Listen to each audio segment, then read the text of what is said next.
Koran, Bibli'yi, İncil'i nasıl yüceltir? Bu sizi şaşırtacak. İlk, Koran'dan 700 yıl önce yazılmış Biblia'nın kutsal kitabın Allah'tan geldiğini Koran kabul eder.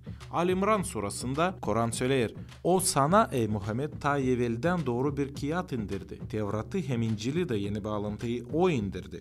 Bundan ta önce insanlar için bir yol gösterici olsunlar." Bu bölümlerde Koran yüceltir Biblia'yı, kutsal kitabı da gösterir onu Allah'tan gelen açıklama gibi. İkinci, Koran inancıları Biblia'yı, kutsal kitabı okuma öğretir. Al-Ankebut surası der: "Kıyat insanlarından sadece güzel tartışmaya girin, sadece doğru olmayanlarla girmeyin. Deyin ki biz hem bize verilen hem de size verilene inandık."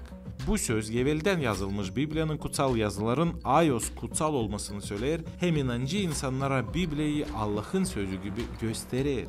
Üçüncü, Koran Allah'ın sözünü değişilmez olduğunu söyler.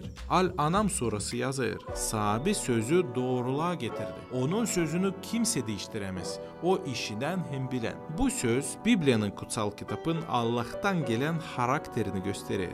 Demek ki Koran, Biblia'yı, İncil'i bu türlü yüceltir. İlk, Allah'ın sözünü gibi kabul eder. İkinci, Biblia'yı, İncil'i araştırmaya teklif eder. Üçüncü, Biblia'ya, kutsal kitaba inanmak lazımlığını yazar. Bu görüş, İbrahimi, Abrahamik dinlerin, Yahudilik, Hristiyanlık, İslam inancıların arasında güzel bir diyalog atmosferini yapar. Birlikte hem saygıyla aramızda doğruluğu aramak çok meraklı.